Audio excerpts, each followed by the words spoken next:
My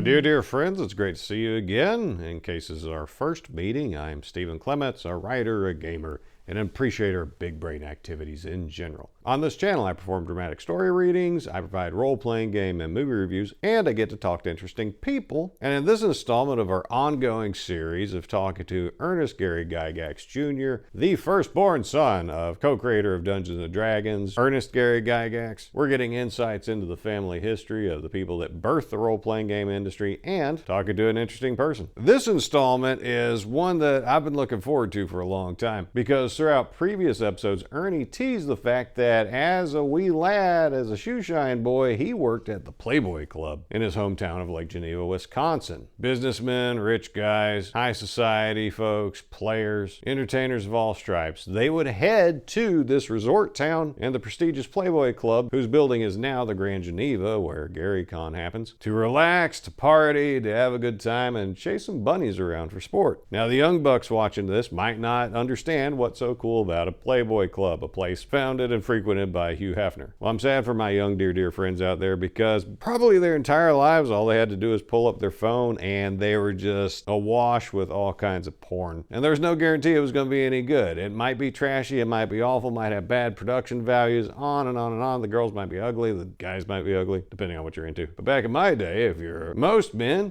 you were interested in seeing women in their birthday suits, and you had to work for it. The availability was not there. Public shame was a thing, so you weren't supposed to be looking at it. And it made you appreciate it all the more. And who was the largest purveyor of such things? Hugh Hefner's magazine Playboy. The women were beautiful, the photography was glamorous, and for some reason they padded every magazine issue with these articles that I never read. Most people would say that, oh, I read Playboy for the articles. Not me, never. And so the fact that as an underage person, Ernie was there working, I was curious about this story and how this went. And you know, things were wild back in the day. Child safety laws weren't quite the same as they are today, where you can't even let them walk down the street without the parents getting arrested for negligence. So I hope you'll be as entertained by this episode as I was in recording it. See you on the flip side. So last time we left off, you had met the Jackson Five, you had been a shoeshine boy.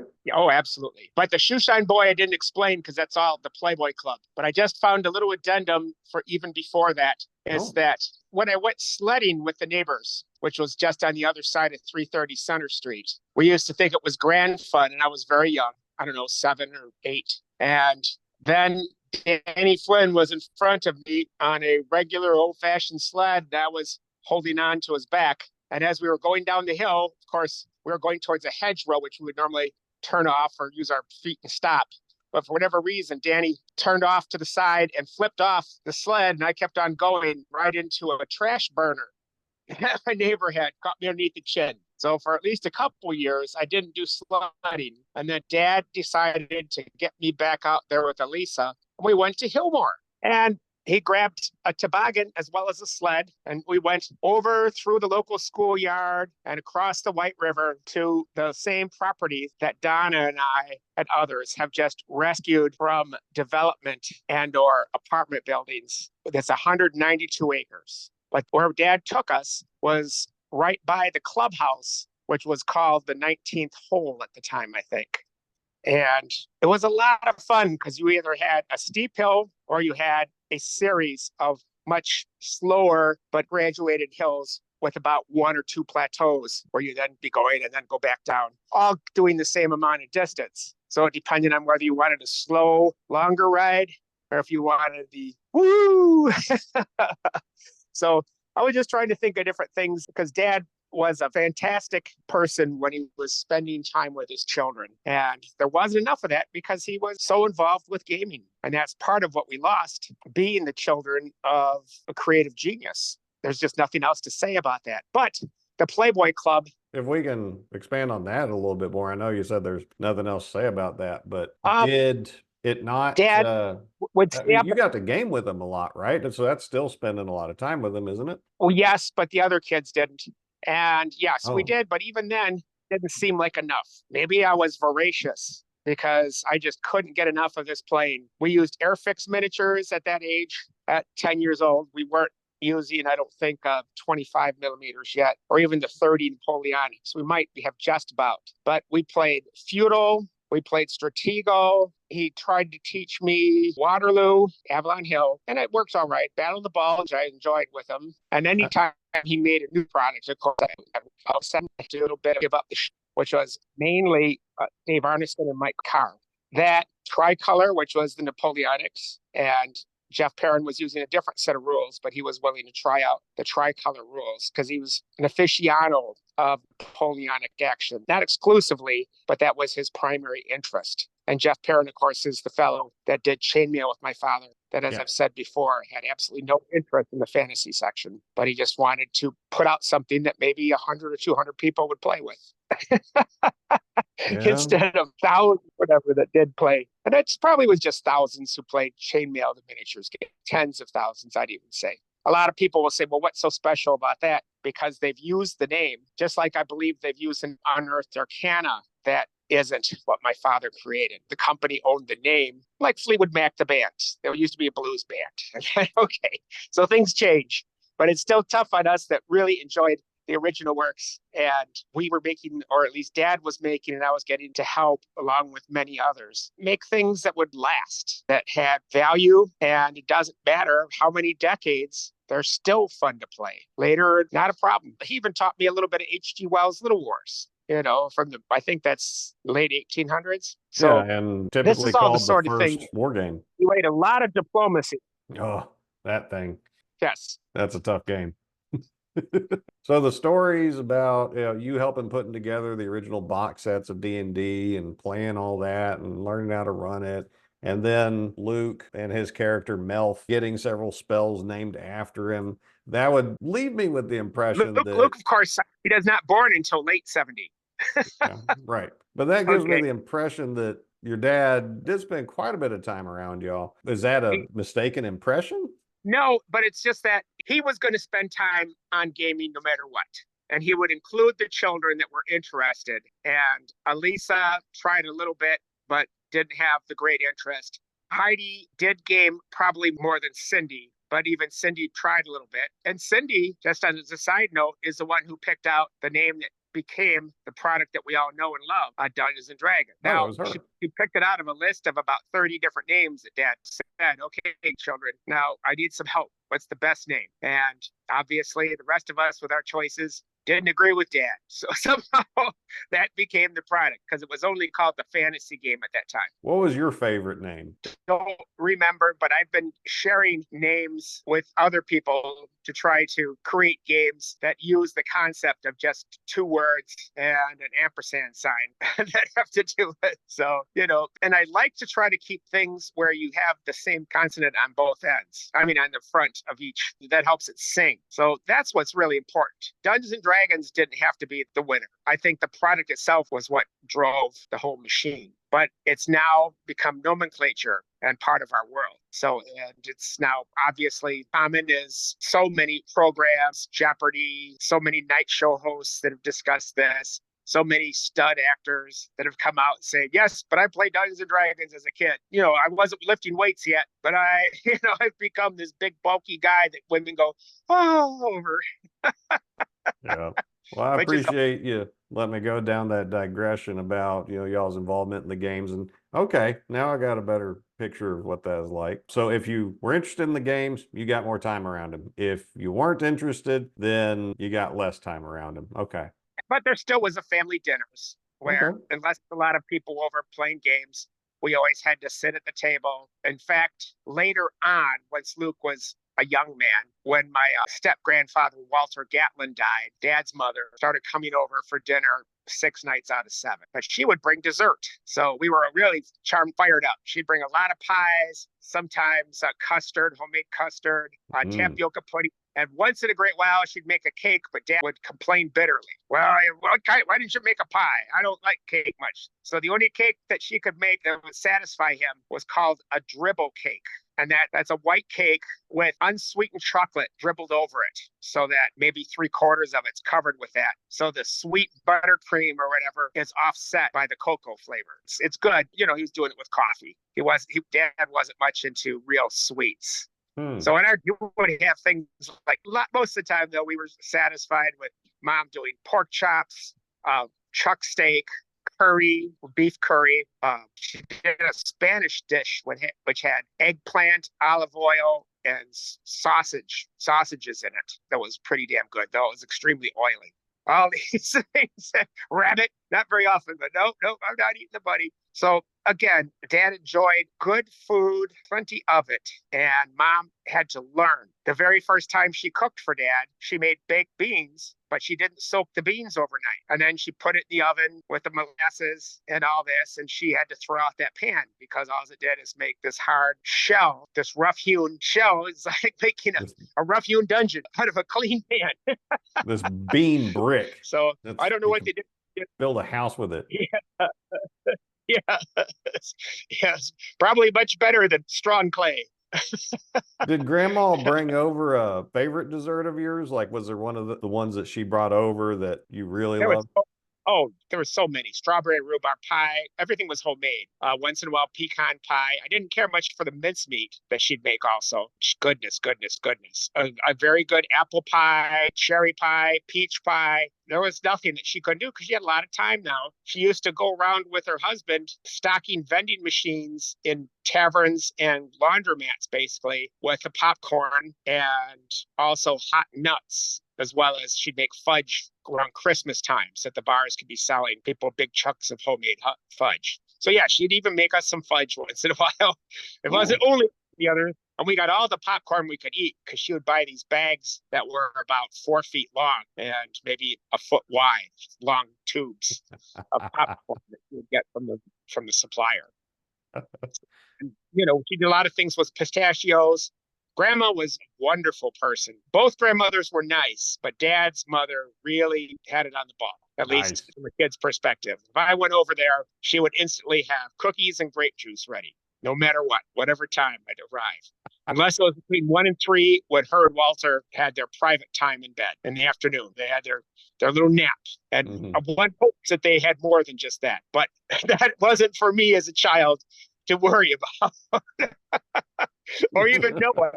It's forever lost. And, oh, so there's a lot of things. The sad thing is that when Walter died, she found out that even though they'd been married, he had never properly divorced his wife in Louisiana. So he would take her down there, and the rest of the family must have known. So her third husband was, I guess, a bigamist. He was good to us, and especially to Heidi. He loved Heidi. She got spoiled rotten. And then Cindy wouldn't get all the attention she wanted because she was a baby.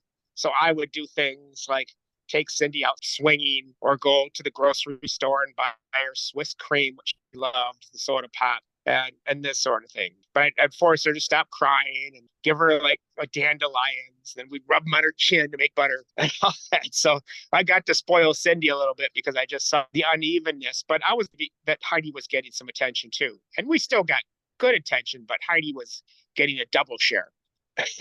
So that's how that all worked. And Murmur was an agreeable grandmother that went along with whatever his wishes were. She got to go with them on whatever little trips or doing the popcorn and things.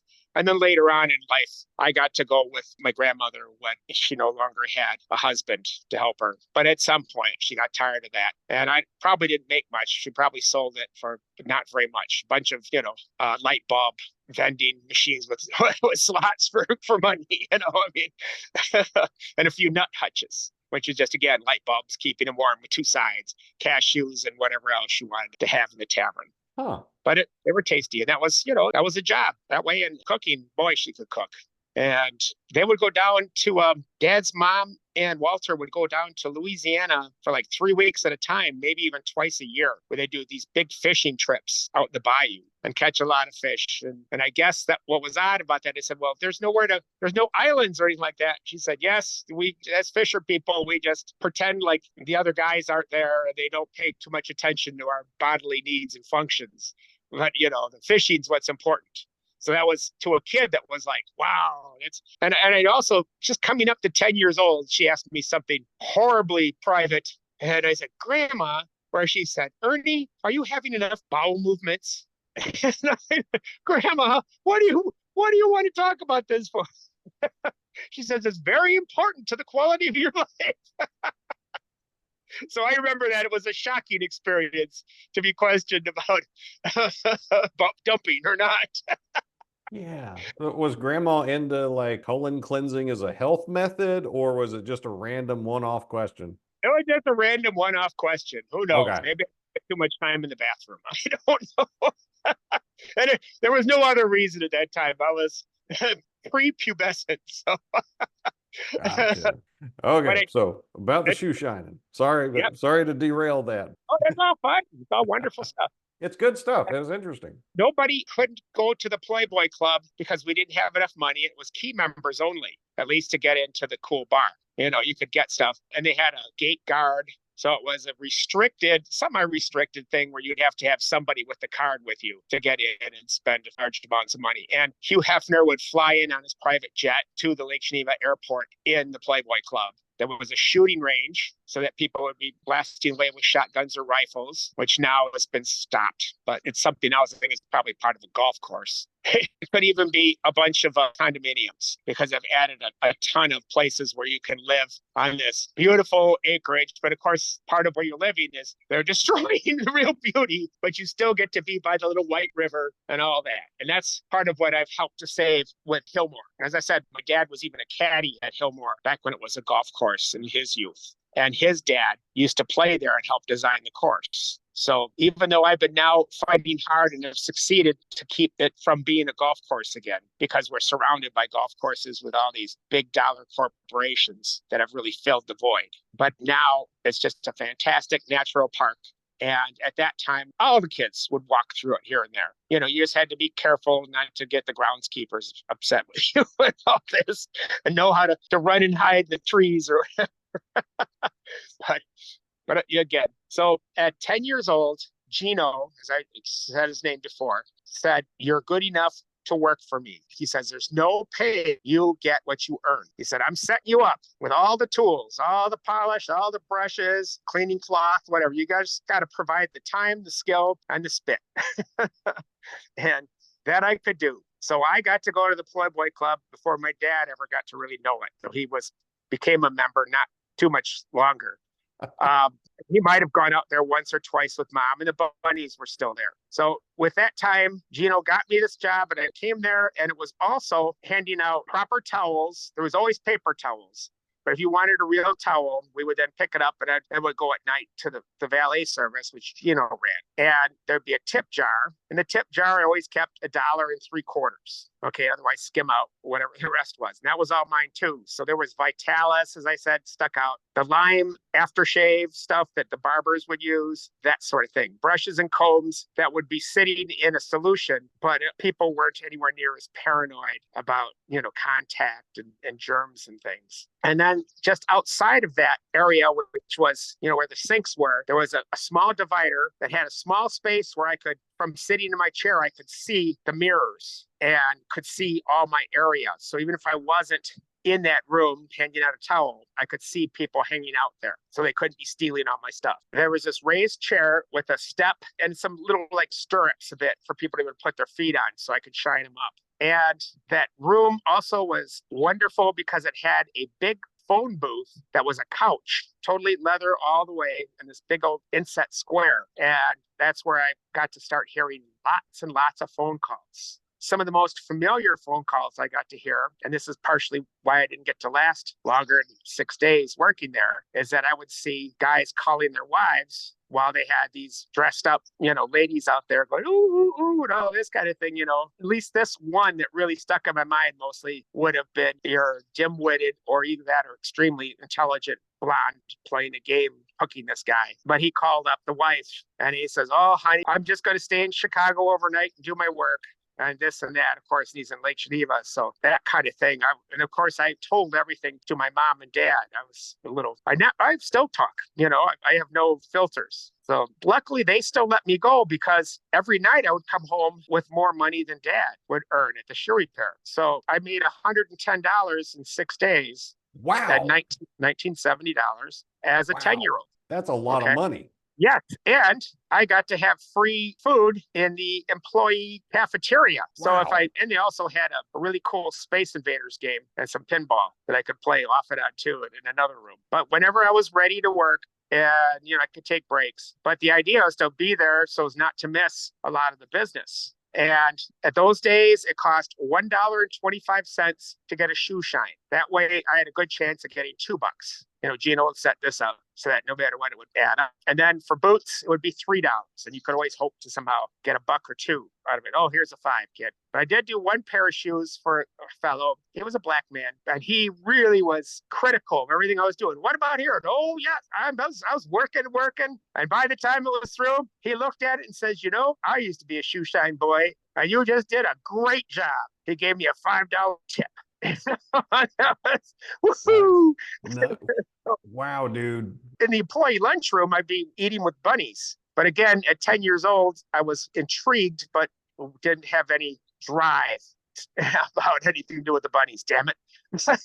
You could think they were pretty without thinking impure thoughts at that point. Yeah, there was no reproductive concepts going through my mind. Wow. Did any of the bunnies that you met, did they show up in an issue? Do you remember anything like that? Oh, definitely. I had no troubles with any of those gals. And I do remember going up above where right now there's lots of pictures taken for Gary Con for when everybody gets together with a Hawaiian shirt, and the bunnies would be working all the tables. And so it was kind of interesting to try to see the boosted up bosoms. Mm-hmm. Mm-hmm. But again, more interest than carnal knowledge or whatever. It was really fun. And I could hear music at night because the Playmate Lounge would have live music. So I was just across the hall and with a turn for the bathroom from that. And the bathrooms are kind of in the same spot now, but they've changed where the door is. They've changed the looks a bit. It was grand. And I remember so many things, because of course my main job was just to make sure if they started getting stinky, I had some spray cleaner or whatever that I would spray into the urinal to overcome the ammonia. And then if somebody left garbage, I'd pick it up in the stalls. But one day, a guy came in stumbling in a suit, and he stumbled over down to a thing, and he was in there a long time. And when he came back, he still was stinky, and he left his undershorts filled with yuck in the stall. That's when I called Gino, and he came and he took care of that for me.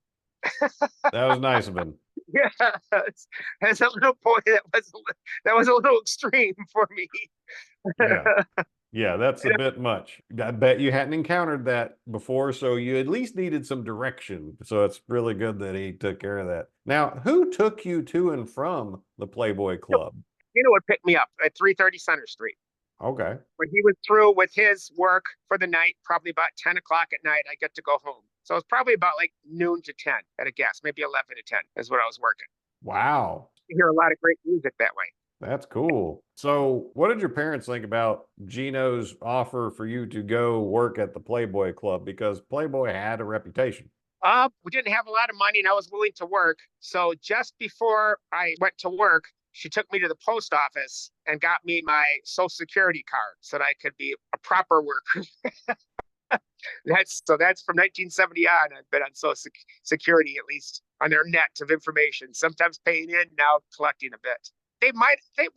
Because I always would talk and share everything, they knew that there wouldn't be any hidden stuff. And they are not the ones that stopped me from working. It was the manager of the club who came in and talked to me without saying who he was. This nice guy in a suit. He might even had his shoes done. He grilled me enough that he got to see that I was getting all sorts of real knowledge of the world rather than protected knowledge as most young children would get. So then he told Gino that he couldn't continue because it was a bad environment for a child. So just to make sure I heard you right, very upset with that. The manager of the Playboy Club basically said that I don't want to be a bad influence on this kid at this adults club that I run, so let's get him out of here. Wow, even our pimps back in the day had more morals than a lot of our leaders do now. Wow. I'm impressed. That's good. That's classy because, that's one of the things. If it's kind of licentious, but there's still morals or ethics guiding it, that could be classy. That's my opinion. And I think I only got to peek in once or twice, but the Playmate Lounge had behind glass all the centerfolds of the year, kind of thing. So that was like, whoa. Did you ever get to meet one of the centerfolds or one of the girls that showed up in a magazine later? No, well, not until I was 24, 25. And it wasn't that, it was Hustler Honeys that I got to meet. That's So, okay. But not from this job. Okay, got it. no, no.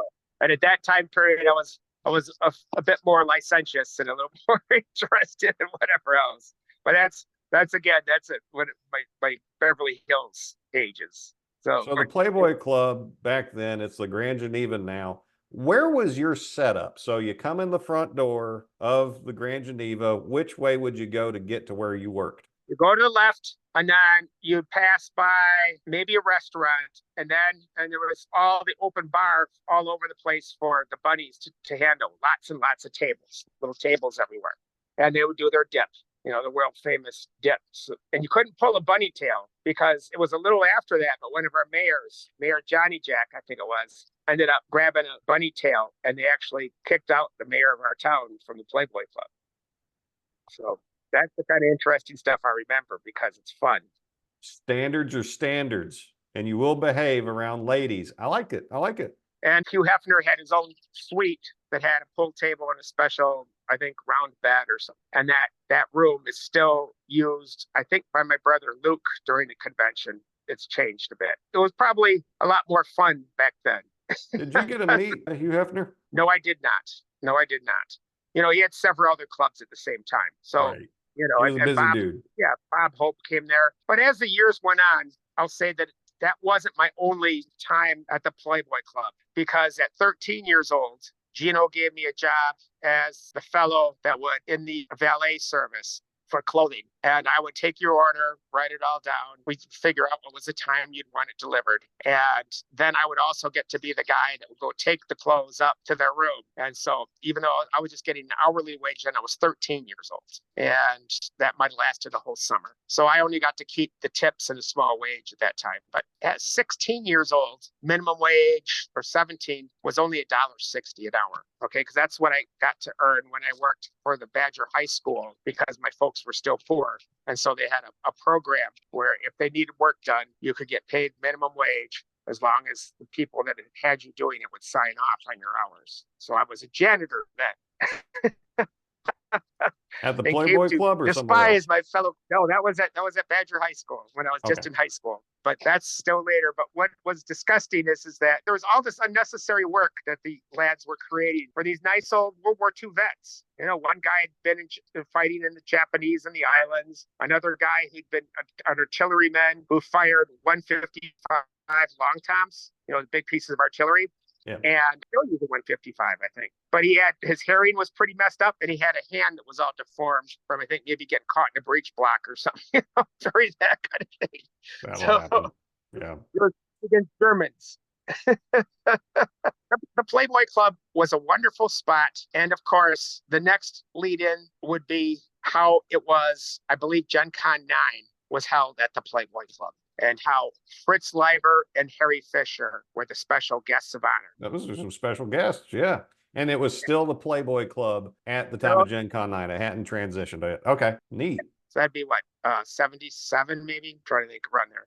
Again, that date could be off, but Sure. The Playboy Club was wonderful. I was young, so I could do all the stairs and up and down stuff throughout the place. Yeah. And have to look around for the elevator sometimes. I can go steps, but slowly and then with some pain. So I try to avoid them when possible. What a shame. Yeah, if you just stick to the interior and going back and forth at GaryCon from game to game, you're going to be getting all kinds of steps in. You might be better off just going outside the building and then coming back in. Yeah, Do you have any idea how many cons you've been to? not as many as I could have.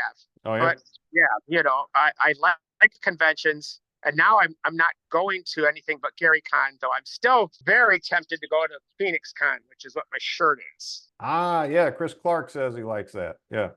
A great convention run by Cosmo Joe, whose real name is Andy Watkins. And I love it to death. It's a fantastic place where everybody gets together, and it has nothing to do with your ideology, your religion, or who you want to sleep with. It has to do with enjoying games together as a group. And so That's the magic. Now, wasn't that interesting? I wonder if Gino's still alive, because I bet that dude's interesting and has some interesting stories. I should ask Ernie if he's still around. And I was glad to see that a young boy working in a morally hazardous place like the Playboy Club was still looked after by the adults. And on further consideration, they thought, you know what, it's not good for this kid to be around here. Let's get him on out of here before something happens. And so at long last, Ernie sated my appetite to find out what his experience was like in the Playboy Club. Hope you found it interesting. If you did, please like and subscribe. Share this around to other folks who are interested in the history of the Gygax family, as told by the firstborn child of Gary himself. So my dear friends, that's what I got for this episode. And while we part for now, I wish you nothing but the best.